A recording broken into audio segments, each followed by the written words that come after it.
Welcome everyone to this event. We're gonna wait a little bit to let people get into the room. Um, while we're getting started, I will say we're going to be recording this session. Have we begun recording yet? I'm not sure. We will be recording it, so just so you know. Yeah. So let me. Well, I can do the introductions now while we wait for people to come into the room. So.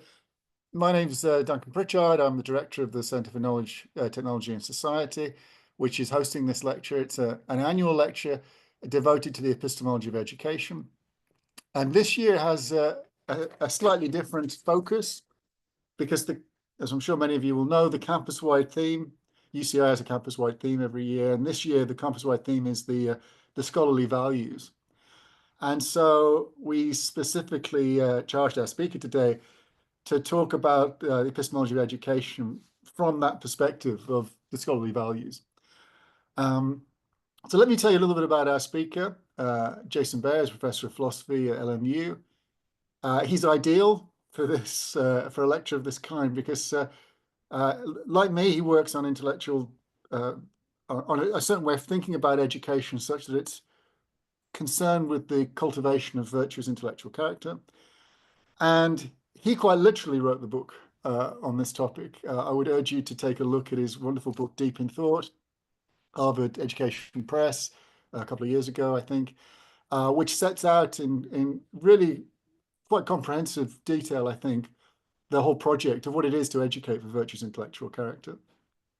And Jason and myself, we've been collaborators now for some time on the Anti to Virtue project that we run here, which is all about educating for virtuous intellectual character. And we've benefited a great deal from his input, especially as regards the faculty and TA training module that we created.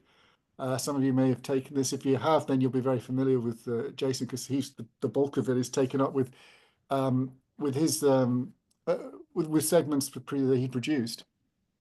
If you haven't done it, I urge you to do it. I'll put the link in the chat. The link gives you access to all the Anti to Virtue modules, but if you scroll down to the bottom, there's the training modules at the bottom. And it basically sets out the principles behind educating virtuous intellectual character and why you should do such a thing and what the benefits of it are. And I think that's everything. Today, Jason's going to talk to us about virtues of the mind and the characterological demands of academic inquiry. I'm just having a look, see. Do we have more people waiting to get in, or can we start, do you think? Yeah, I've admitted everyone, and they're coming automatically. So yeah, I guess we're good to go. Excellent. So thanks, everyone, and thanks to Jason for giving this lecture, and we look forward to hearing what you have to say, Jason. Wonderful.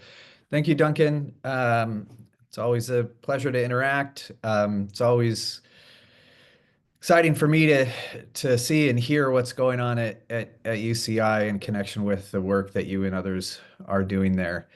My talk will today have to do with scholarly values. I think the extent to which it has to do with that topic depends on what exactly is meant by scholarly values. I'm going to treat scholarly values as sort of scholarly aims or ends.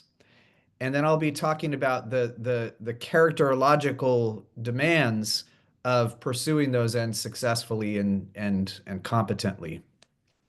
Of course, I think intellectual virtues, which will be a primary focus of my talk, are themselves scholarly values. But much of what I will say is sort of about at least some scholarly values addressed indirectly. At any rate, again, thank you for those of you who are here and have made the time.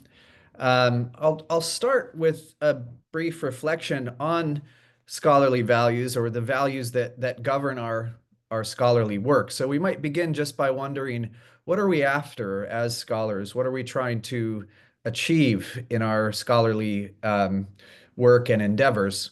And certainly one thing that comes to mind for many of us is something like truth. We want our theories to be accurate, to describe reality correctly as best as they can. But we don't want to hit upon the truth in a merely accidental way either. We want to reach the truth through an exercise of our scholarly abilities and competencies. We want our beliefs and conjectures and theories to be well grounded as well. And so we aim not just at truth as such, but also at the more complex state of knowledge. And even sort of isolated instances or bodies of knowledge doesn't quite capture, I think, what most of us are animated by as scholars. Many of us seek explanatory understanding.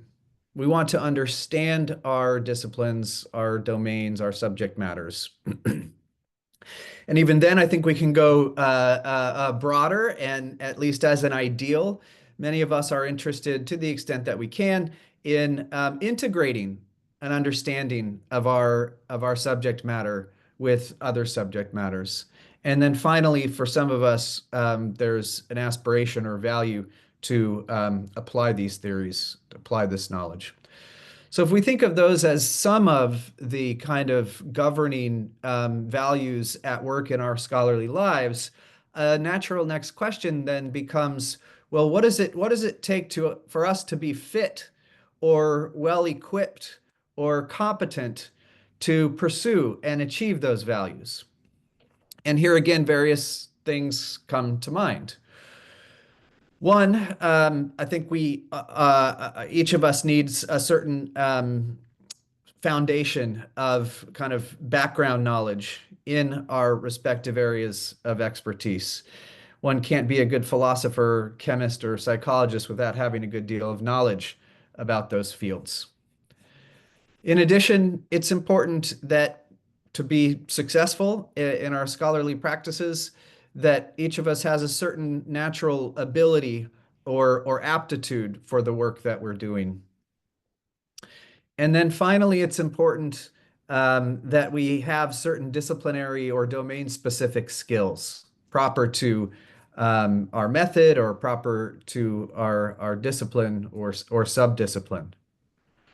But now I'd encourage you to think for a moment whether this sort of background knowledge, ability, and skill combination is sufficient, more or less sufficient, for scholarly fitness or scholarly excellence. And I think one of the things that becomes fairly clear when we reflect on this is the possibility that someone could know a lot about their field, have strong natural aptitude for the discipline, have various skills proper to that discipline, and yet, say, be careless or impatient in their scholarly practices. And I take it that to the extent that someone is careless or impatient as a researcher or scholar or thinker, they'll be unsuccessful, or their success in their scholarship will be limited, their knowledge, ability, and skills notwithstanding. Similarly, we all know people who know a lot and are very smart and so on and skilled, but who are maybe partly on account of those strengths intellectually arrogant or dogmatic or closed-minded. So there again, to the extent that I, say, as a philosopher, am arrogant or dogmatic or closed-minded, my excellence as a scholar is going to be limited and hindered. What that suggests is that knowledge, skills, natural ability aren't sufficient for scholarly excellence or fitness, and that, in fact, there is a deeply personal, psychologically rich dimension to scholarly excellence or fitness. Again, we think of impatience, carelessness, dogmatism, arrogance, intellectual dishonesty as failures of scholarly excellence. But those are richly psychological and personal notions, which suggests, again, that part of scholarly excellence is richly psychological, agential, volitional. And that's what I want to be focusing on for most of the talk. Specifically, what I'll do is first go about introducing language and concepts that I hope will capture for you this personal or characterological dimension of scholarly fitness that we've just been alluding to. So part of my aim here is just to lay out some words and ideas and concepts that I hope will have resonance and traction for you as a scholar. Secondly, I'd like to make a fairly modest proposal, which is that we incorporate these concepts into our own understanding, to our understanding of our own scholarly identities and activities. How do we think about ourselves as scholars? How do we think about the demands on us as scholars? How do we think about our strengths or limitations? My suggestion is that our thinking about those things can and should be informed by characterological and agential and volitional considerations of the sort that we'll be talking about. Lastly, what I'll do is briefly tie some of these ideas and reflections to some familiar and important educational aims. So I'd like to begin with a sort of consideration of how some of these ideas might be brought to bear in my own field and the field of maybe some of the rest of you, which is philosophy. And we will look here in particular at some views and comments made by the great 20th century philosopher Wittgenstein. Most of what I'll be talking about here comes from a nice article by Gabriel Citron called Honesty, Humility, Courage, and Strength, later Wittgenstein on the difficulty of philosophy and the philosophical virtues. So a student of Wittgenstein's once said this about his teacher. He said, "My teacher, Ludwig Wittgenstein, had the most remarkable intellect of anyone I've ever known or read." And I think their intellect is being understood as a kind of natural, prodigious ability. Yet he said to me once that in philosophy, character will often make up for a lesser degree of intellect and talent, whereas it doesn't hold the other way, a more powerful intellect but want of character. So while in the practice of philosophy, Wittgenstein is saying character can make up for limitations of intellect and talent, he thinks that a lack of character can't be made up by any amount of intellect and talent. He says, God give a man character, it will carry him over all sorts of gaps and difficulties. Then Wittgenstein himself says in the big typescript, the difficulty of philosophy is not the difficulty of the sciences. Now, I hope there are some people in attendance here who are in the sciences and who can speak to how significant the differences are with respect to what Wittgenstein is talking about here in the sciences compared with philosophy. I'm not sure they're as stark as he's suggesting, but at any rate, his focus is in philosophy, and he wants to say that the difficulty of philosophy, the intellectual challenge, isn't the same as in the sciences, but is a difficulty, or it involves a difficulty of a change of attitude. So part of what's challenging about philosophy, part of what's required for doing philosophy successfully and well, is attitudinal. He says philosophy requires a resignation, but one of feeling, not of intellect. It's an interesting term.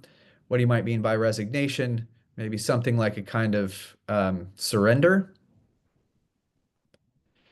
He goes on, and maybe that is what makes it so difficult for many. What makes a subject matter difficult to understand in philosophy is the antithesis or tension or conflict between understanding the subject and what most people want to see.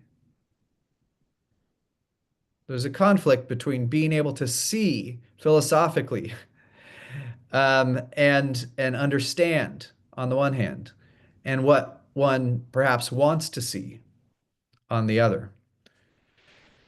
Because of this, the very things that are most obvious can become the most difficult to understand. So the will, the person, the attitude, the agent can get in the way of philosophical insight and understanding, he's suggesting. What has to be overcome is not the difficulty of the intellect, but of the will. Now, I think that's got to be at best only partly right. A lot of philosophy is just hard to understand, regardless of what the state of your attitude or your will is. But I think there's something also deep and insightful about what he's saying as well. And I suspect that it doesn't apply only to the discipline of philosophy. Well, given what we've just seen from Wittgenstein, it's no surprise that he regularly talks, not so much in his first order philosophical writing, but in his writing about philosophy, in his journals and diaries. He regularly talks about four virtues: honesty, humility, strength, and courage. And to understand the role he thinks these play in philosophy, it's important to note first, or to remind ourselves of this idea that, on his view, competent philosophical inquiry is frequently impeded by volitional or desiderative obstacles. One kind of obstacle along these lines would just be stubbornness or pride. Philosophers are no less stubborn and prideful in their thinking and in the way that we can sometimes cling to views that we've spent a lot of time thinking through and trying to formulate and defend. And certainly that kind of stubbornness or pride, which is volitionally rooted, can impede the progress of philosophy, both for the individual scholar and for the discipline at large. But he also talks, and apparently with more interest and passion, about a different kind of desire. A desire that certain kinds of theories or views in philosophy be true. And among such theories, he identifies those that are charming, as he describes them. Where charming theories are theories that speak to or address our deep existential needs and yearnings. So he and other famous philosophers like Bertrand Russell confess to being attracted to certain views in philosophy, certain metaphysical views, that these views have a certain charm or allure, partly because of how they speak to certain existential desires and needs and longings on the part of the philosopher. But again, unless there's a correlation between the truth of a theory and its charm, and presumably there isn't anything like that kind of systematic correlation, an attraction to, being enamored with charming philosophical theories can impede philosophical inquiry. And so for Wittgenstein, he thinks that to eliminate, or at least to mitigate, the influence of these factors, we must first be able to recognize these factors or obstacles in ourselves. We have to be honest with ourselves about ourselves and our motives as best as we can understand them.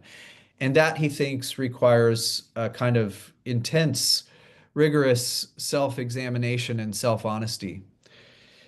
He comments in one of his diaries how difficult it is to know oneself, to honestly admit what one is.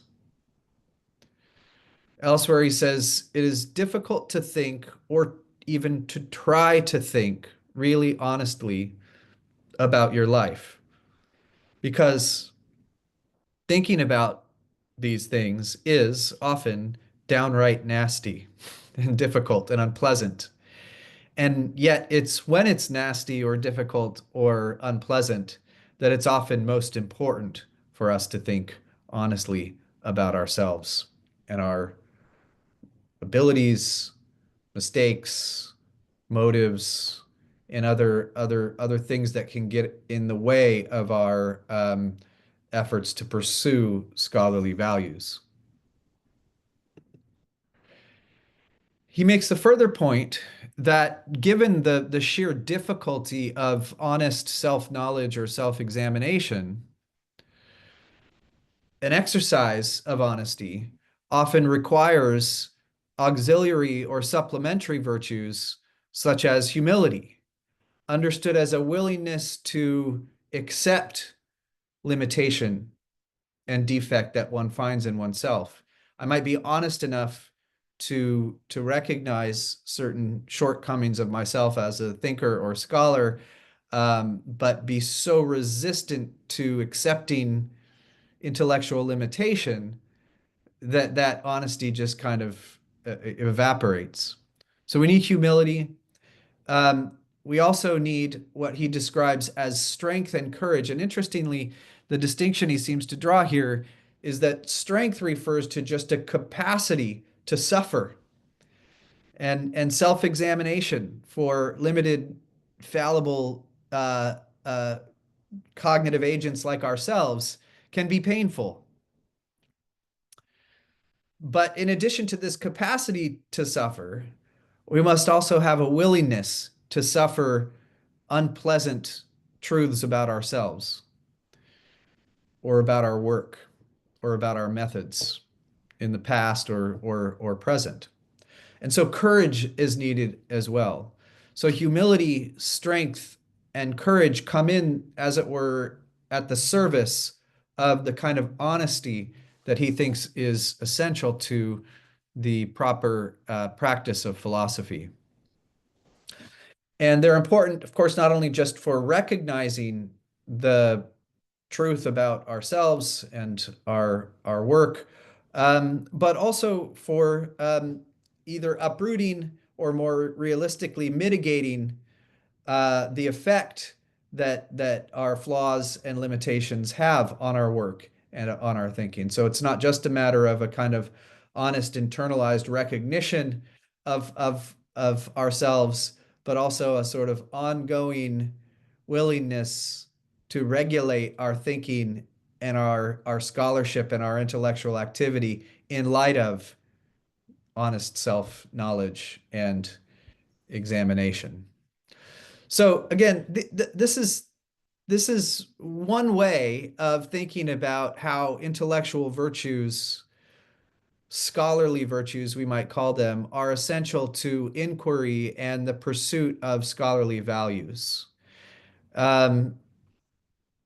But because it's at least purportedly fairly philosophy specific, I thought I would also incorporate an example of sort of the operation of some of the defects that Wittgenstein is calling attention to, and then maybe some of the corresponding strengths of intellectual character as well. In if I didn't just say this, in more of a scientific domain. So my example here will be a scene from C.P. Snow's 1932 book called The Search. And The Search tells the story of a young Cambridge scientist, Arthur Miles, who is at the beginning of his career, done some good work, and then appears to make a very important breakthrough in his field, which is X-ray crystallography. And so at this point in the book, he's done a lot of research in connection with this discovery. He's highly confident that it's what it appears to be. He's eagerly anticipating the way that this will catapult him in the profession.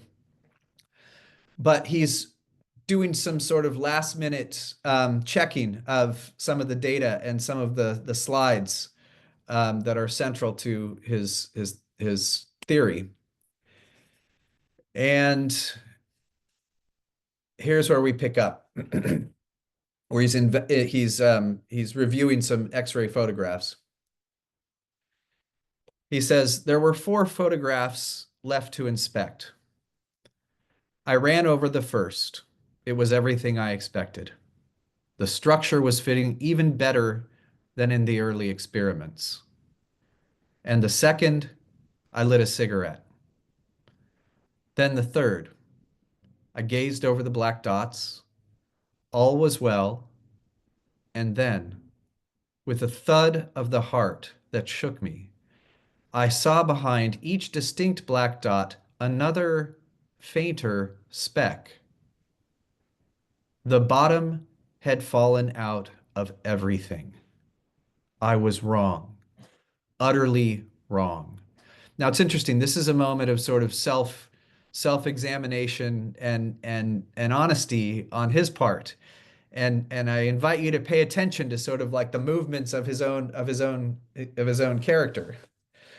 Because the next impulse here is that he says, I hunted around for another explanation, right? Resisting that knowledge. I hunted around for another explanation. The film might be a false one. It might be a fluke experiment. And then swinging back in the other direction, to his intellectual credit. But the look of it mocked me. Back in the other direction, could it be explained in any other way? I stared down at the figures, the sheets of results which I had forced into my scheme, my cheeks flushing dry. I tried to work this new photograph into my idea. An improbable assumption, another improbable assumption, a possibility of experimental error. I went on, in hindsight, fantastically. Any sort of criticism forgotten. So at this point, he's just shoved the impending reality of his error and failure away. Any sort of criticism forgotten. Still, it wouldn't fit. I was wrong, irrevocably wrong. I should have to begin again. And reflecting on that, he says, I suppose for a moment, and the self-honesty here is striking. The self-awareness is striking and significant to sort of his fitness or excellence or character as a scholar. I suppose for a moment that I wanted to destroy the photograph. It was all beyond my conscious mind, and I was swung back, also beyond my conscious mind, by all the forms of, shall I call it, conscience, and perhaps more than that, by the desire which had thrown me into the search for truth. For I had to get what I myself thought was the truth. Honor, here he recognizes the pull that these things have on his thinking and motivation. Honor, comfort, and ambition were bound to move me. But I think my own desire, his desire to get what he himself thought was the truth.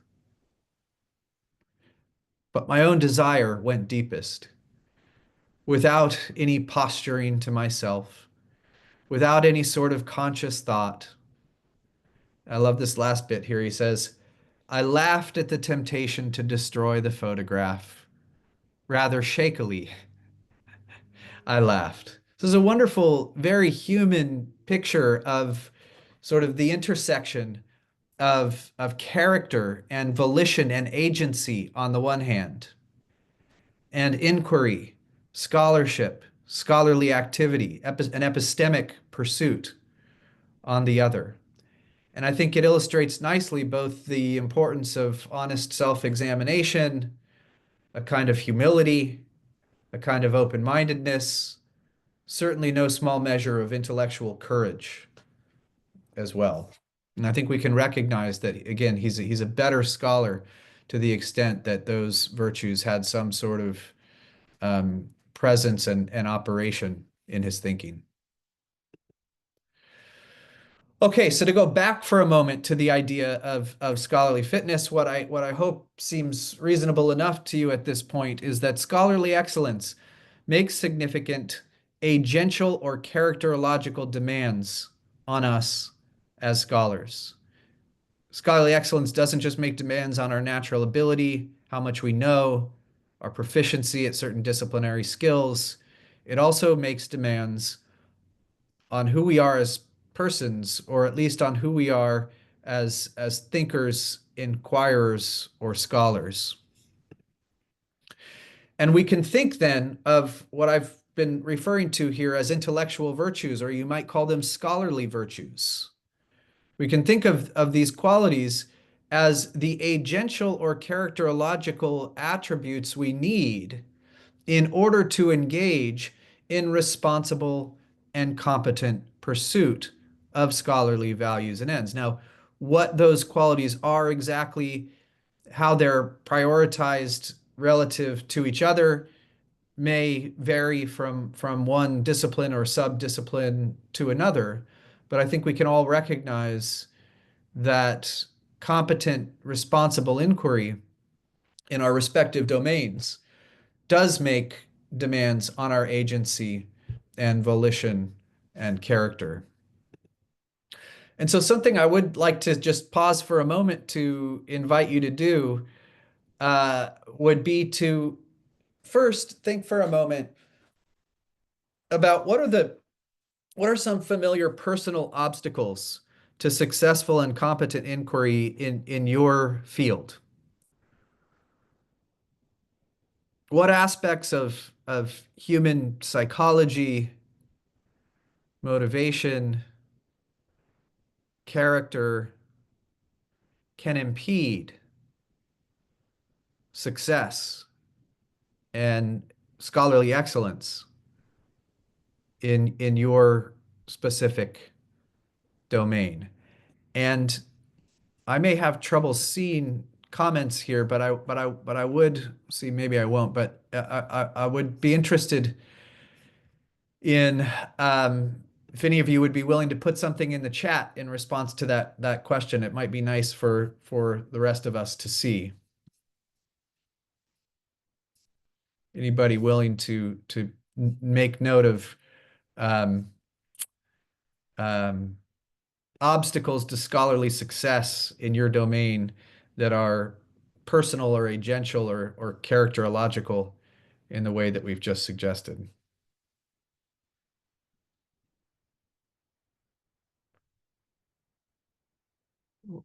While maybe some of you are still thinking, allow me to pose a second question for you, which would be, in light of what your response to the first question, which agential or characterological strengths are most important, do you think, for overcoming these obstacles? Which strengths come to mind that are necessary for uprooting or mitigating the kinds of obstacles that you're led to think about in relation to the first question? And if you'd like some examples to just look at as you're thinking about your answer to the second question, what are the personal attributes necessary for successful scholarship or inquiry? Here are a whole bunch for you to look at. One, front and center, is the list of anteater virtues from the work that Duncan's done there at UCI. On the left are a set of 9 virtues from the Intellectual Virtues Academy in Long Beach. And on the right is a list of, I don't know, maybe a dozen virtues that are discussed at some length in Nathan King's book, The Excellent Mind. So I will go, I'm not sure how this is going to go. I see there is a hand raise. I'm going to go ahead and I don't know if that will, okay, I don't know if that will, what that will do exactly, but we also, sorry to interrupt, we also have a Q&A box. Yeah. They can send a question and you should be able to see that on your. Yeah.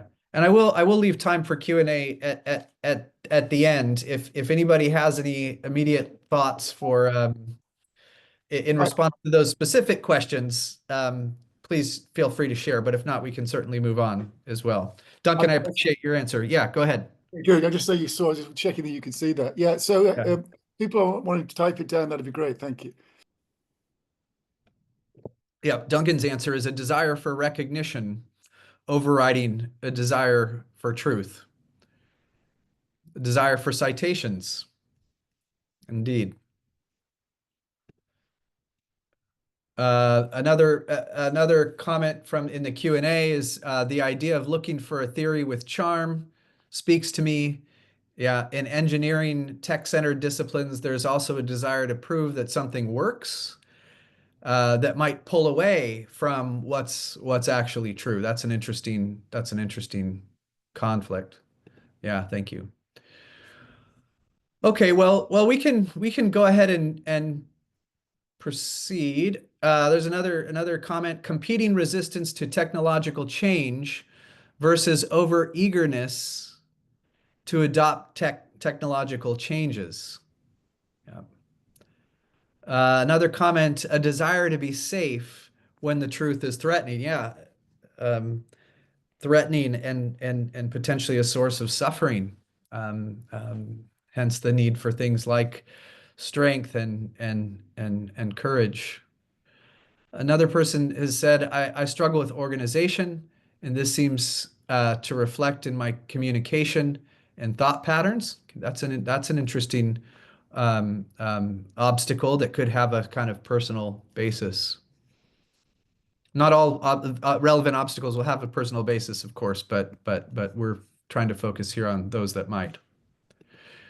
Well, I'll go ahead and proceed, if that's all right. Thank you for those thoughts, and I invite you to keep thinking about some of these things.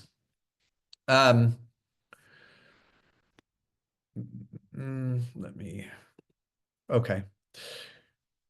So what I would like to do next, if I could, is just drill down a little bit more with you and give just a quick overview of a theoretical model, a structural theoretical model of intellectual virtues, just to help you. Given several specific examples, we've looked at the bearing of these intellectual or scholarly virtues on the activity or dynamics of inquiry. But let me say a little bit sort of in the way of conceptual sort of framework and model for thinking about intellectual virtues.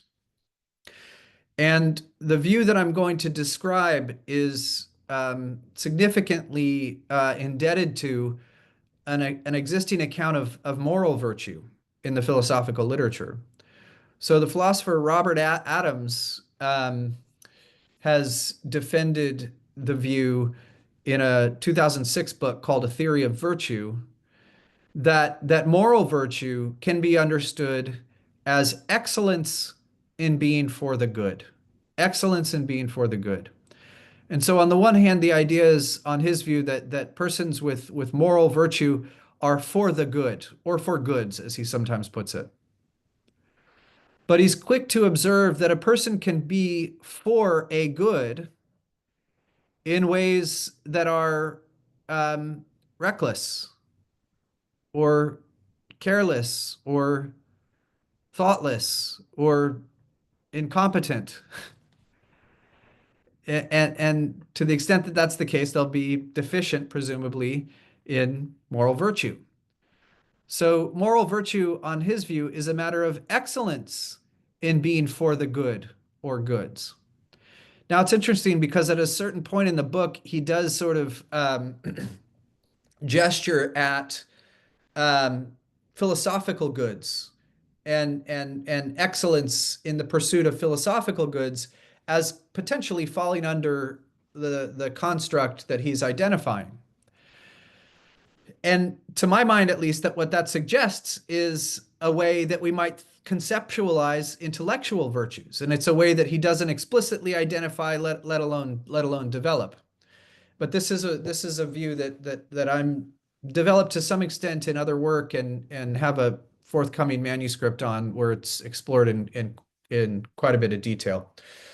The big picture here is that we can think of intellectual or scholarly virtues as ways of excellently being for epistemic goods, where for epistemic goods we mean things like knowledge, understanding, truth, and so on.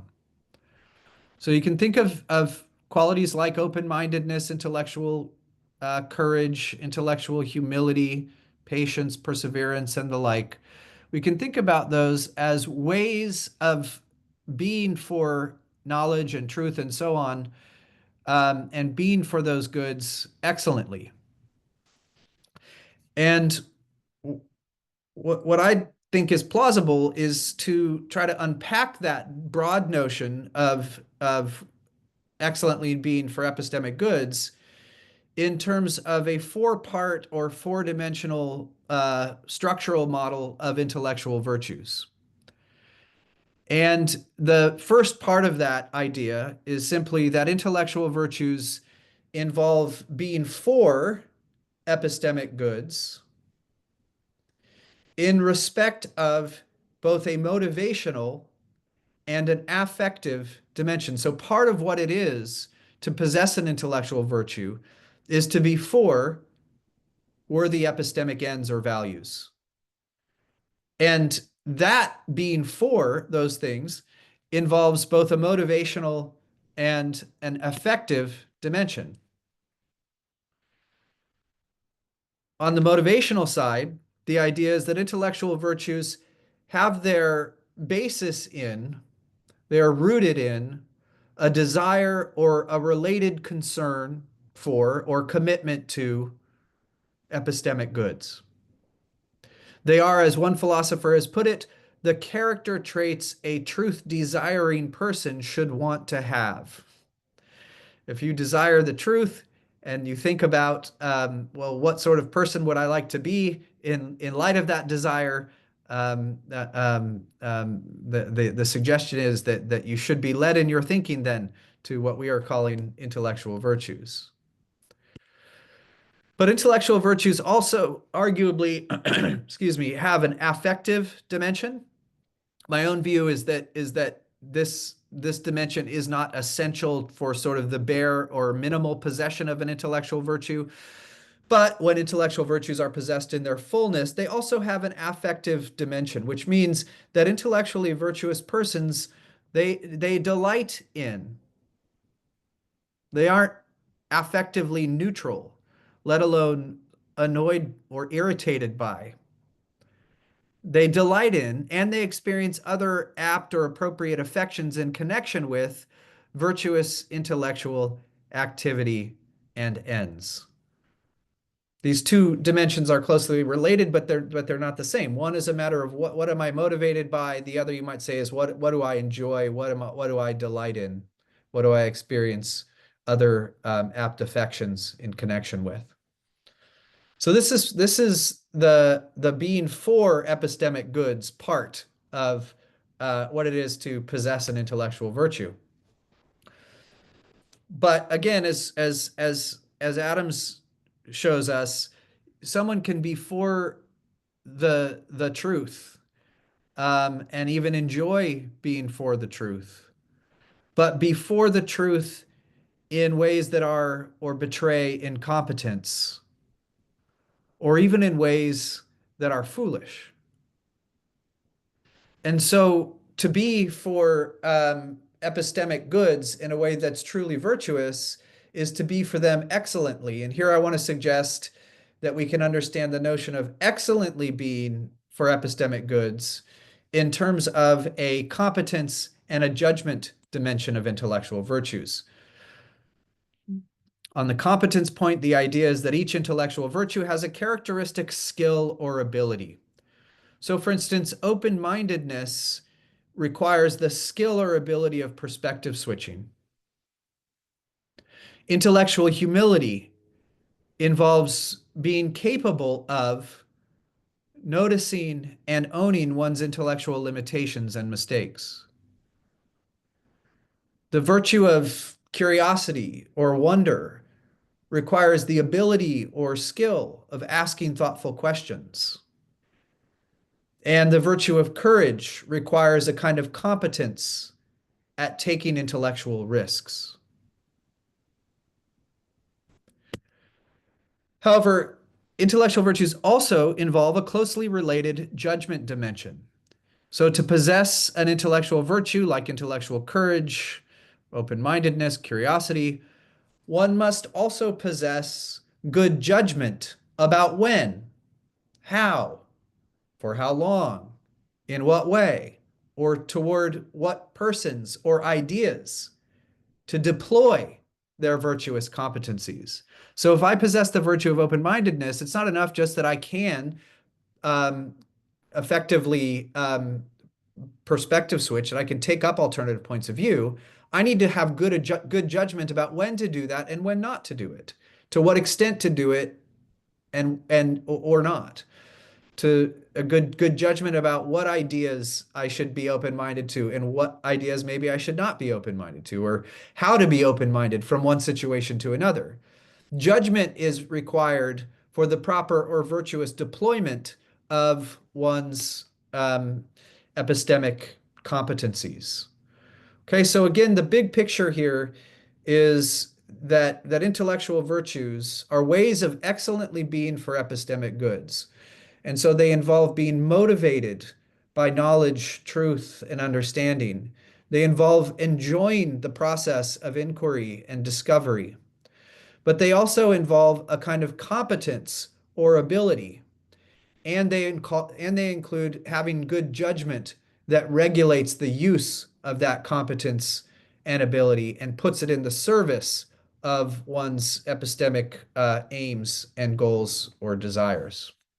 So that's just the sort of next level theoretical characterization of intellectual or scholarly virtues as we might think about them. So back then to my modest proposal for you. I hope this doesn't seem too contentious, but I also hope you'll let me know if it does seem contentious. But the modest proposal would just be that given their centrality to our work and values as scholars, we would do well to incorporate intellectual virtues into our understanding of who we are and of what we aspire to be and do as scholars. So I'm not sure how often or in what way you think about your own identity as a scholar. But my proposal or recommendation would be that alongside thoughts about knowledge or competence or sort of disciplinary skill or natural intelligence, that you also think about these agential or volitional or characterological aspects of who you are as a scholar. And something that I'll just leave you to think about before I move on to a final point, something I'll leave you to think about is what are your greatest character strengths as a scholar? What do you feel like you can identify as perhaps some of your limitations or weaknesses when it comes to your character as a scholar? And then also what strengths do you most prize or think are most important for your scholarship? I'll leave you to think about those things. If you want something to sort of stimulate your thinking about these things and inform your thinking, I recommend a few sources. One, the book in the upper left-hand corner, I think is excellent for anyone who wants to sort of sink their teeth into thinking about intellectual character, intellectual virtues in a little more detail. The Excellent Mind by Nathan King is just an outstanding work. There's a website, intellectualvirtues.org, that has a lot of resources on intellectual virtues and what it looks like to educate for intellectual virtues. But then finally, those of you who are at UCI are in just a fantastic position to think and learn more and reflect more on some of these things, thanks to the work that Duncan and others are doing on the so-called anteater virtues. So if you Google UCI anteater virtues, you can find a trove of really helpful resources and videos and the like. So I'm going to close just with a reflection that will tie some of what we're thinking about to the aims and goals of education. We've been talking so far about scholarly virtue as it relates to our work as scholars. But I think we'd be remiss not to also make a connection between some of these virtues and values on the one hand and the work that we do as teachers. And the suggestion, first of all, is that scholarly virtues, intellectual virtues, are no less important to our aims, to the epistemic aims that we have for our students as they are to our own sort of personal scholarly epistemic aims. This is evident in how we sometimes think and talk about our aims for our students. We want them to acquire knowledge, we want them to acquire skills, and then we want them to fill in the gap here, become critical thinkers, develop a love of learning. We want to educate the whole person, and so on. And the suggestion here is that the notions of intellectual character and intellectual virtue provide an attractive, concrete, and compelling way of fleshing out some of those aims. Similarly, if we're recognizing these qualities as essential to being scholars in our field, and part of what we want to do is train students to be proficient and excellent in our field, then we're going to need to think about how we can train them, not just in knowledge and skills, but also in some of these agential and volitional and characterological attributes that are essential to scholarly excellence in our fields. The last thing I'll focus on, though, and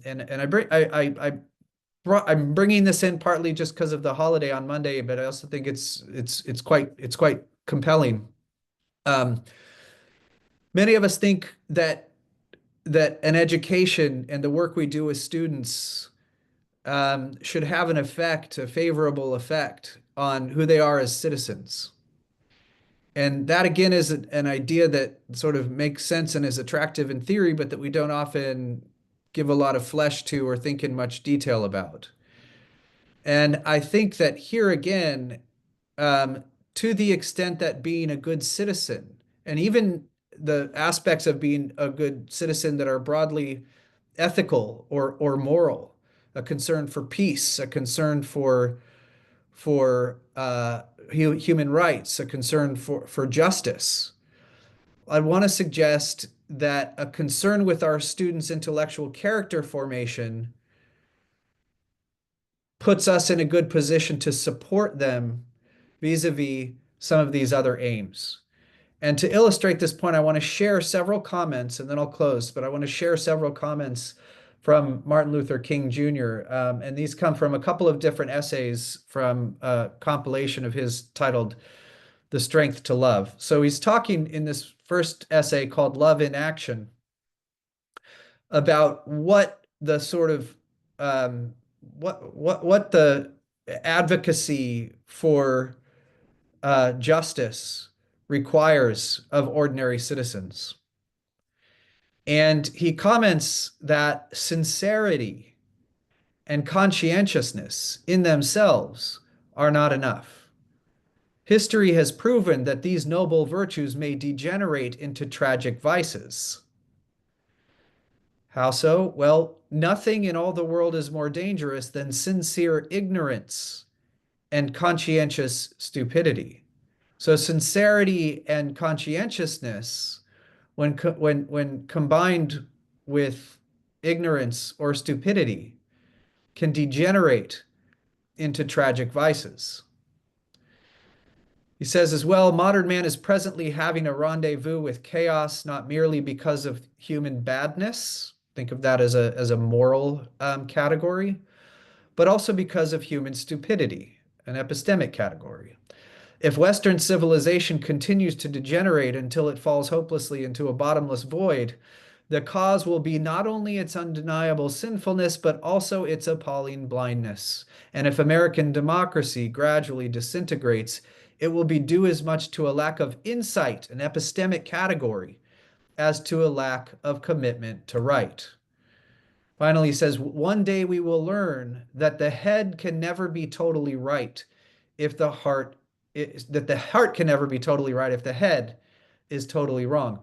Only through the bringing together of head and heart, intelligence and goodness, shall man rise to a fulfillment of his true nature. So we have this juxtaposition on the one hand between sort of conscientiousness and moral goodness on the one hand, and what he's calling here intelligence, which he contrasts with ignorance and stupidity on the other hand.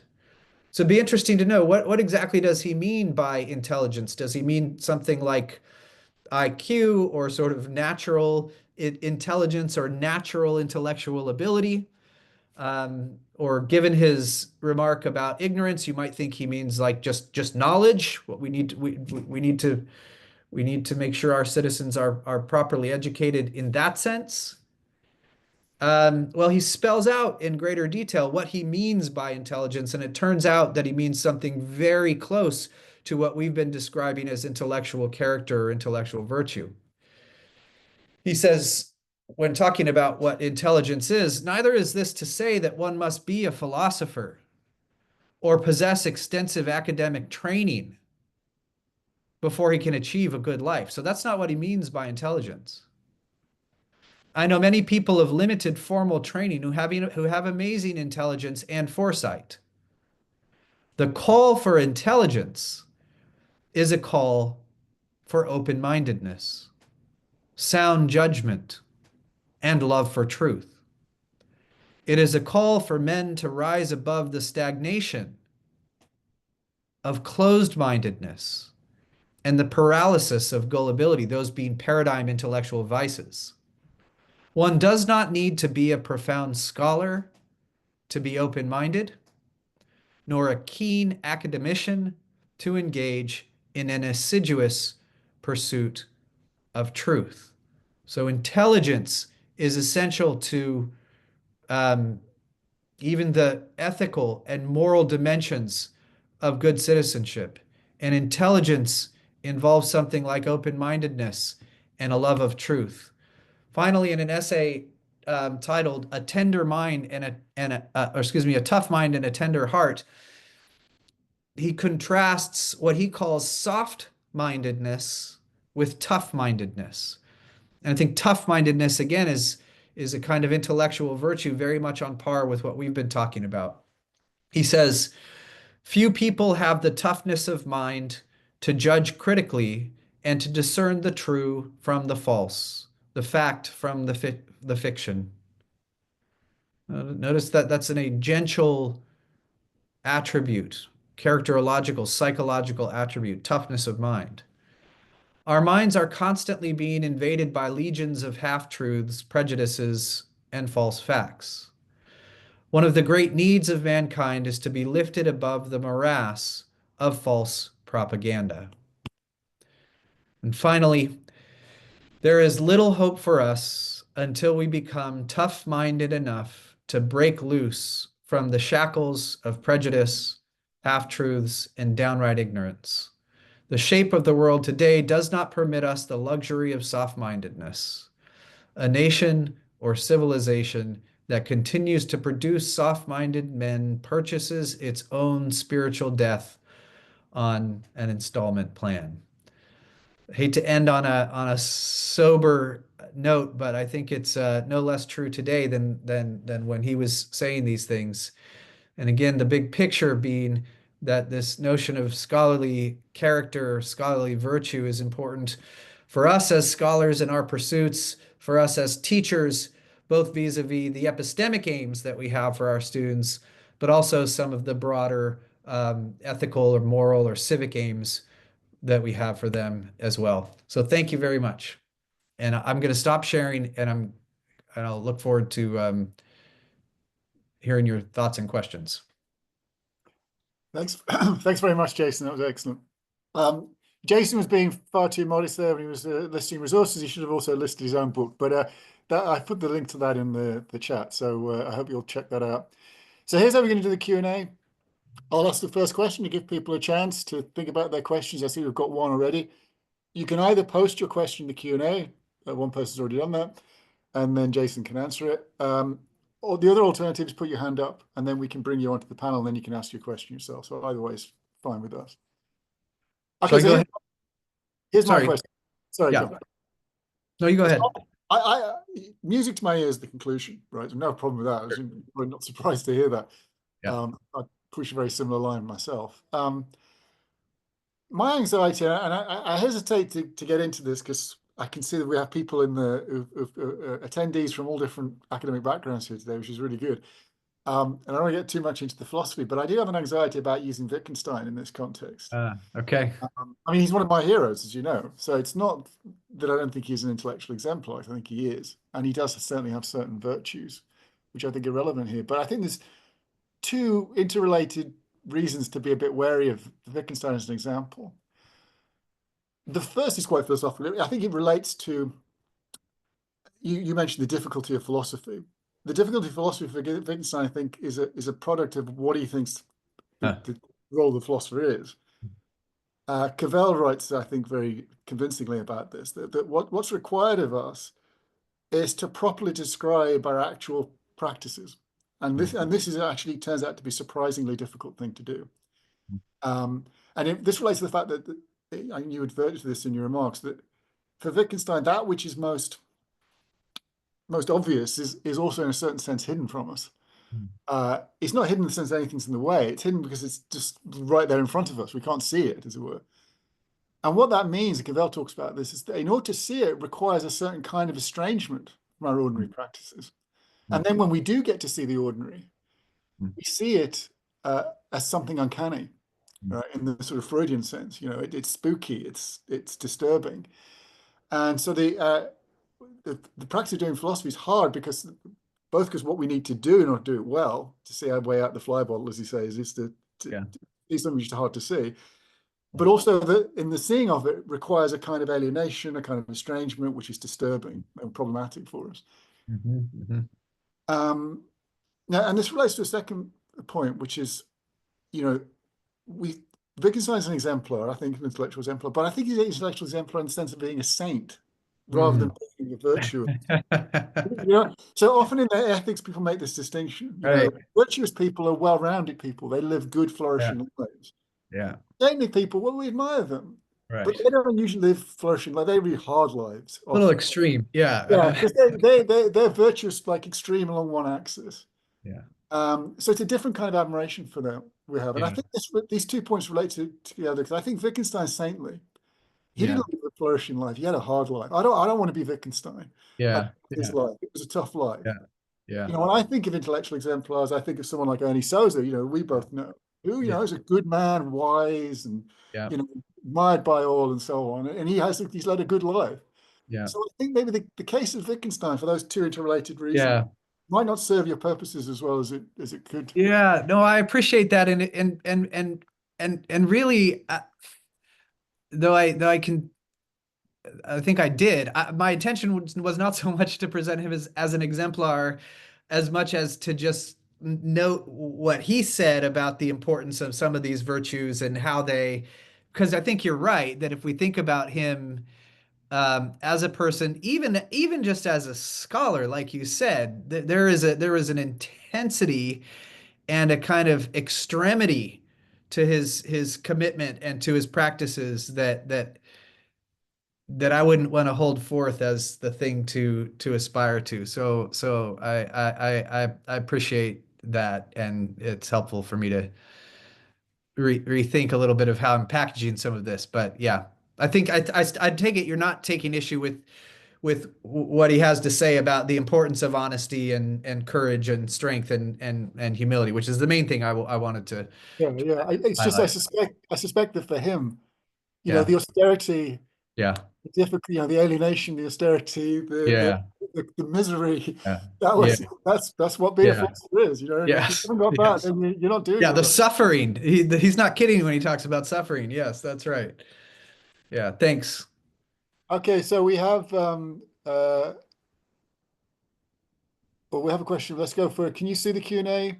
Yes, I can. So I see the second comment there is that it looks like I'm going to go ahead and read it out if that's okay. Sure. So why is competence necessary for intellectual virtue? Of course, competence is important for success as a scholar, but why is one less virtuous if they don't know how to ask good questions, even if they really want to? Yeah, I mean, good question. Um, I think I think one thing to be clear about, and I think that Cheyenne, you're probably perfectly clear about this in your own mind, is that I'm not talking about how a failure of competence might reflect on a person morally, at least in any familiar kind of narrow way of thinking about morality.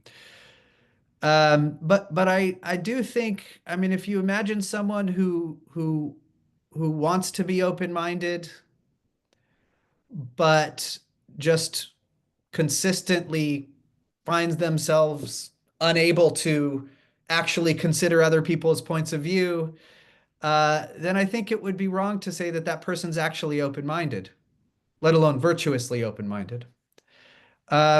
Or someone who wants to be able to persevere in the context of intellectual obstacles and struggles, but who just always gives up because they just can't do it. They don't have the ability to persevere. I think we'd want to say that person aspires to have the virtue of intellectual perseverance, and it's a credit to them that they have that desire. But I don't think we'd want to say that they actually possess the quality, let alone the virtue of intellectual perseverance, if they don't, in fact, have the ability and use the ability to persevere or be open-minded and so on. That's my first pass at that question. I think, though, what Cheyenne was getting at there was earlier on you talked about how you needed competence in your field. So it's not so much as you were Oh, oh, oh, you've oh. risen to a level of competence to acquire the virtues. It's that Uh-huh. you need to have a certain level of intelligence or something like that, competence in your field, in order to then go on to be an intellectually virtuous. But I think that's what he's thinking is going on there. Oh, oh. Then maybe I'm not understanding the question. Competence is important for success as a scholar, but why is one less virtuous if they don't know how to ask good questions, even if they really want to? Well, I guess, yeah, correct me again if I'm not understanding this, but I see the attraction of saying isn't sort of the intention sufficient for the virtue. But to have the virtue, you have to actually have the trait. And I think if you don't have the ability to specific to a virtue, then I don't see how you could have the trait, let alone how the trait that you have could be a genuine excellence or virtue.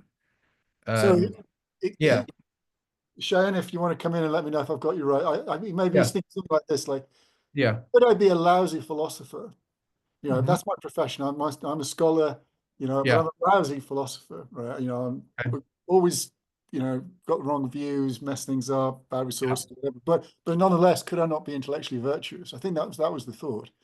I think, yeah, Because I don't think that it's a requirement for, I mean, we all have different gifts and abilities, right? And so someone might lack a sort of natural ability to do philosophy well, but still be quite intellectually virtuous in general. Now, I don't think you can pull those things apart too far because I think that, you can't be that good of a philosopher if you're closed-minded or arrogant or careless, right? So I think there's a kind of base level um, of maybe intellectual character quality that one needs in order to be a proficient scholar in a given domain, but you needn't be capable of excelling as a philosopher in order to be intellectually virtuous. So so, yeah, I would say there very well could be some people who just aren't uh, I mean, I don't have the gifts necessary for academic work and inquiry at a high level, who nevertheless could be quite intellectually virtuous in their intellectual activity across various other domains. That seems absolutely right to me. So I see Shane has his hand up. So, Ira, if we could bring him into the room, and then you could. There we go. Fantastic. Sure. Right. Thank you so much. I don't want to belabor this point. I think your answer made sense as far as like open-mindedness. You're right. I wouldn't call someone open-minded if they don't know how to practice it. But I think for curiosity, just something seemed maybe different about it that, Yeah. someone, I could call someone curious even if they don't know how to be, answer good questions. And maybe this is the bad philosopher, right? Like, there might be a child who like, they get really excited and this is more the affect and motivational aspects, but they don't have that skill yet. And that takes more time to develop, I think. Gotcha. No, that is helpful, I think, to think about curiosity in particular. So I certainly think that sometimes when we talk about curiosity, we just talk about sort of just like a natural inclination, that intellectual inclination that we have, that children have. So I think I'd want to draw a distinction between kind of natural curiosity on the one hand and the full-blown virtue of curiosity on the other. And someone who just is incompetent at asking questions or has terrible judgment about asking questions, while we might still call them curious, and they might indeed be curious, in a certain sense or to a certain level, I'm not sure that they'd rise to the level of having a virtue, that their curiosity would be a genuine character virtue, intellectual character virtue. But I think again, curiosity is a good example here, because I think that we have notions of curiosity that animals can be curious, right? And certainly children can be curious. But I wouldn't want to attribute full-blown intellectual character virtues, including curiosity in its form as a character virtue, to non-human animals or even to children. Got it. That makes sense. Thank you. Yeah, thank you. For what it's worth, in the Anti to Virtues project, curiosity is one of our 4 virtues that we focus on, but we make clear that it's the virtue of curiosity. Yeah. Virtue of curiosity, right? So Right. virtues lie between 2 vices. The vice deficiency would be not being curious at all, but there's also a vice of excess. Right. You ask lots of pointless questions and Right. you don't go anywhere, they're irrelevant, and so on. Right. So that wouldn't be a virtue either, although we would call such a person curious, right? But Yeah. we wouldn't admire Yeah. that trait. Maybe if I could ask another question, which is, it struck me at the end there when you were talking about, particularly talking about Martin Luther King, Mhm. we were connecting the idea of intellectual virtue with the virtues more generally. Mhm. And I wonder is there, so I'm very much in favor of the idea, particularly in public higher education, that, we educate for virtuous intellectual character alone. We don't get into the other aspects of character, important though they may be. Yeah. It's solely a focus on the intellectual virtues. Yeah. But there is, of course, this broader model. Some people think, you should educate for virtues more generally, civic virtues, moral virtues. Yeah. And as you'll know, there's these debates about this. To what extent can you do that in a way that's not going to be problematic? Right. Because you're important in certain value ideas and so on, which you don't have to do when you educate for virtuous intellectual character. Right. And I wondered whether you might want to comment on that, what your thoughts are in that regard. Yeah, I think you and I are very similar in how we approach these things and think about them. And I do think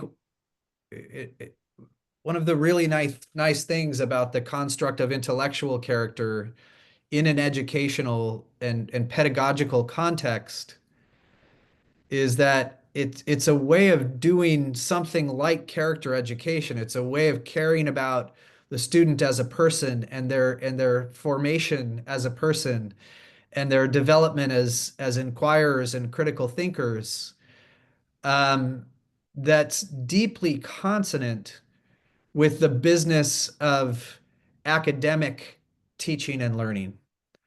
So whereas yeah, so I can understand the teacher or professor who's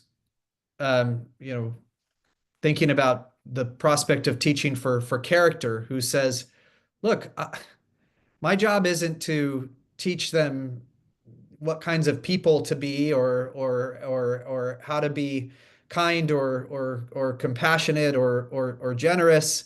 That's not my place. I don't have time for that. It's foreign to what's really required of me as a teacher or instructor. But where the virtues we're talking about are things like curiosity, open-mindedness, intellectual perseverance, intellectual humility, and so on. That's not far removed at all from teaching for academic content and skills.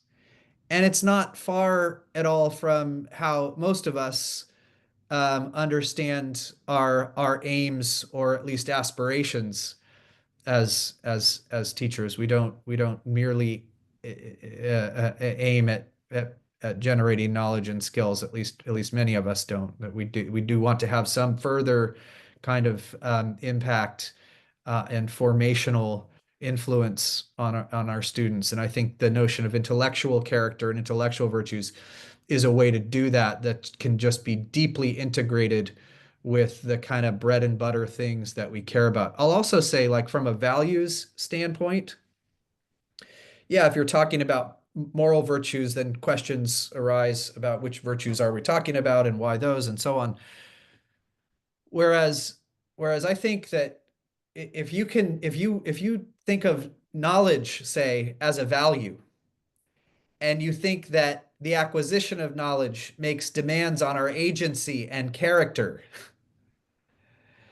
then you should care about teaching for intellectual virtues, because intellectual virtues just are the characterological qualities that we need in order to satisfy the qualities we need in order to satisfy the characterological demands of pursuing and acquiring knowledge. So if you value knowledge and you think that acquiring knowledge can make demands on our agency, my suggestion is you ought also to care about intellectual virtues, and provided that we can do things to support their growth, I think that's something we should take seriously as teachers, within whatever limits and resources we have to do so. One thing that interests me on this front is how the holistic nature of character means that even if you have this sole focus, laser-like focus on the intellectual virtues, it automatically leads to, enhancements of character more generally, right? Someone's intellectually humble is probably going to be humble, Yes. right, to some degree, Yeah. And just as a personal anecdote about this, some years ago, I took part in a prison education project back in Scotland. We were focused on just the intellectual virtues, nothing else. And at the beginning, particularly in the men's prison, we did a men's prison and a women's prison. Particularly in the men's prison, it was very clear how hierarchical things were.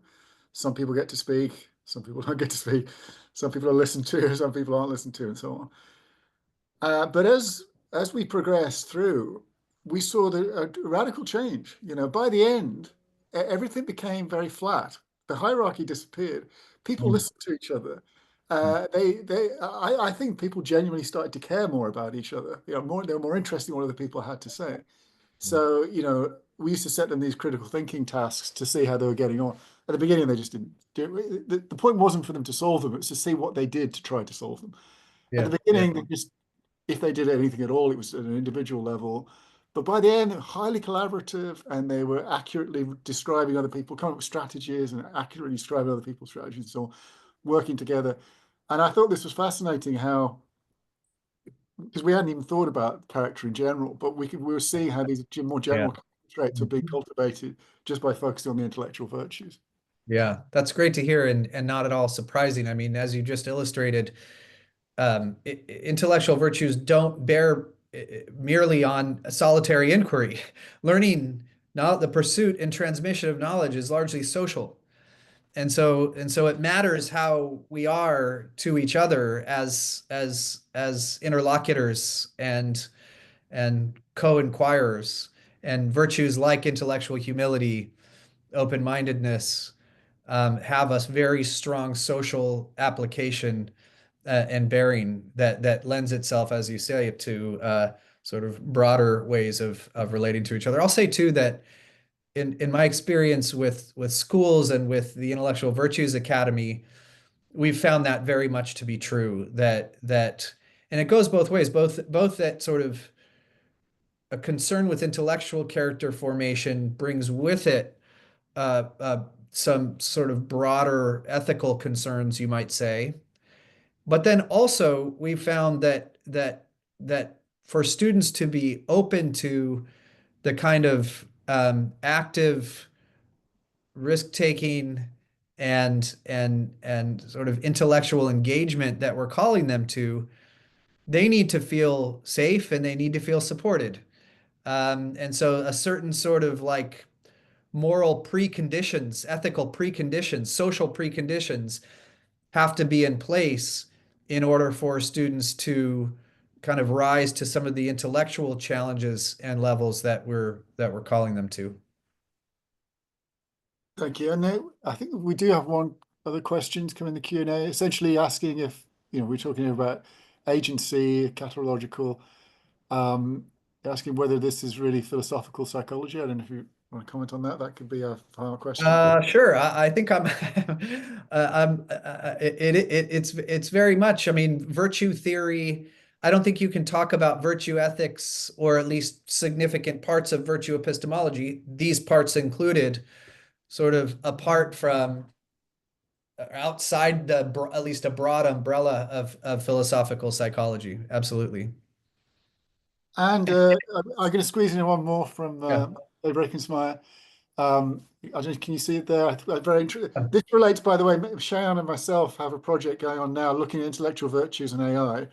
So it's a kind of spin-off to the AIT to Virtues project. So this is very much squarely related to that, I think. This is the Chronicle of Higher Ed podcast. Is that what you're? No. Sorry. Have you thought about how an intellectual virtue framework might apply to? I didn't see that. Yeah. Not a lot. I feel overwhelmed and intimidated by this subject, and so Duncan, I'm really looking forward to hearing what you have to say about it, and think about it. I mean, yeah, my thoughts on these things aren't well developed, but I'm concerned. And certainly, one thing that AI does is rob our students of opportunities to practice, or can do, right? One of the things that it can do is rob our students of opportunities to practice thinking for themselves, actually considering, just engaging in actual intellectual labor and effort and work and inquiry. So I'm concerned about these things, but I don't have well-formed thoughts about them at If the anyone's moment. interested, as it happens, tomorrow our centre's hosting a little workshop on the epistemology of AI. Aram, perhaps you could send the link around into the chat. And I'm actually giving a short talk on this. So On intellectual virtues in AI? yeah, I mean, my idea, my main thesis is that this might be a blessing in disguise, in the sense that it will reveal to us what's really important about education. Because there's lots of things I think a lot of what the AI can do, I think often gets oversold. Yeah. There are some amazing things that it can do, but there's lots of very important things I think it can't do. And I think what we might have in the future is an educational strategy whereby lots of things get offloaded to the AI, but then we start to discover, well, the stuff that isn't offloaded, that's the stuff that's really important as education. Yeah. And I think it's actually really interesting. Why can't it be offloaded to AI? To understand that is to get us to see that that's what education really is about. It isn't fundamentally about knowledge and skills. Obviously, it is about that, but it's about more than that. It's about cultivating intellectual character. Yeah. So, yeah, like that's kind of like a positive, possibly Pollyanna Yeah. question, but that's my. I like it. Wait, will that be recorded? Ooh, I don't think. Well, I'll ask. Maybe I think most streams now you can record. Maybe we'll record. Yeah, I'll ask. I'll see if we That would can be do great. that. I can't make it tomorrow, but I would really like to hear your remarks. And I would. Someone has mentioned this Chronicle of Higher Education. I thought that was an article rather than a podcast, but maybe it's a podcast as well. But it's I guess maybe the article was made in podcast, but I do remember reading that article. It's very interesting about it. Just the vibe has changed on campus about cheating now. Oh, Like people just talk about it as if it's not a big deal. oh, It's very concerning. yeah. Yeah, we have I was to. hoping you were going to say it's changed in the other direction, and I just hadn't learned about that yet. Yeah, alas, Okay. no. Yeah, like you say, somehow or other we have to convince our students that, like writing is thinking, and Yeah. working things Yeah. out that's part Oh, of yeah. not just getting to the answer. Reading is thinking. Yeah. I mean, Yeah. I wish it was just about writing. I wish that was the only place we had to worry about this. But yeah.